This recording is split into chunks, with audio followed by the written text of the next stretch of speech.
Insemmilkom dan huwa l-aġġornament tas-sija u nofs. Inċident ta' traffiku l-bieraħ fil-għaxija fil-belt ħalla żewġ persuni bi ġrieħi gravi fejn għal xi ħinijiet wieħed minnhom kien anke fil-periklu tal-mewt. L-inċident seħħa l-ħabta ta' disa fit-triq l-assedju l-kbir. L-impatt head-on seħ bejn karozza Maruti u oħra tat-tip Honda. Kawża tal-inċident raġel ta' 64 sena u mara ta' 54 sena ġarbu ġrieħi gravi.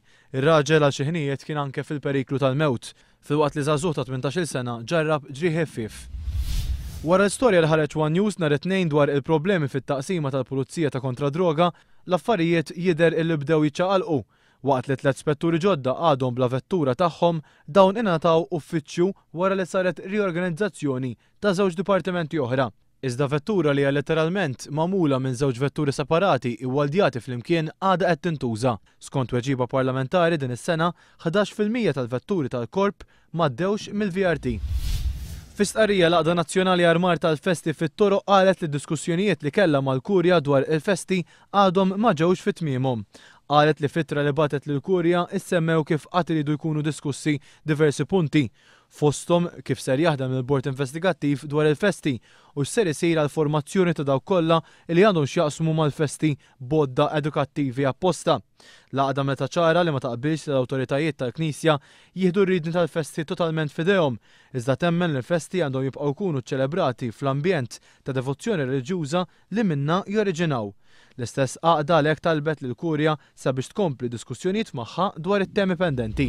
F'Berlin għadu kemm iltaqa' l-Kungress tas-Soċjal-Demokratiċi Ġermaniżi f'isem pajjiżna attenda Aron Farrugia, ċermen tal-Fondazzjoni Ideat u membru tal-Amministrazzjoni tal-Partit Laburista. Numru kbir ta' delegati tkellmu dwar l-għaqda li llum teżisti fil-Partit Soċjal-Demokratiku fil-Ġermanja u kritikaw it-tmexxija tal-Kanċillier Angela Merkel. F'din il-laqgħa ġenerali ħadu sehem ukoll mexxejja internazzjonali bħal kandidat għall-Presidenza Franċiża François Hollande, il-Prim Ministru Norveġiż Jens Stoltenberg kif ukoll il-President Serb Boris Tadic. Fir-Russja l-Oppożizzjoni tkompli tkabbar l-appoġġ tagħha f'dimostrazzjoni popolari li ġabret minn tal-anqas 500,000 ruħ. Folo l-kbar qegħdin jipprotestaw kontra r-riżultat tal-elezzjonijiet tal-4 ta' Novembru li ħossu li kien imbabas. Ir-rebħa ngħatat lill-partit tal-Prim Ministru Vladimir Putin li mistenni jerġa' jikkontesta għall-Presidenza f'Marzu li ġej b'ċans kbir li jerbaħ. Għalkemm fl-aħħar jiem tħabbru xi riformi għal aktar demokrazija, jidher li dawn mhumiex biżżejjed għad-dimostranti fir-Russja. Dak kien kollox għalissa, nerġgħu nkunu magħkom fil-5:30 b'aġġornamenti ieħor tal-aħbarijiet.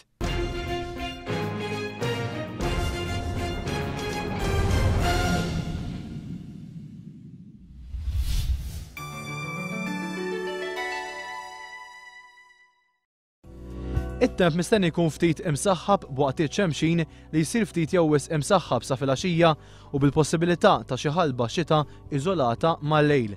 Il-viżibilità tajba, riħ ħafif għal moderat mill-majestral li jdur mill-punent għal majestral u jsir moderat sa filgħaxija u jsir ftit qawwi għal qawwi mal-lejl. Il-baħar ħafif għal moderat li jsir qawwi, b'impatt baxx mill-grigal li jsir ftit il xejn. L-ogħla temperatura 15 grad, l-anqas 9 gradi, temperatura tal-baħar 18 grad, l-indiċi UV 3.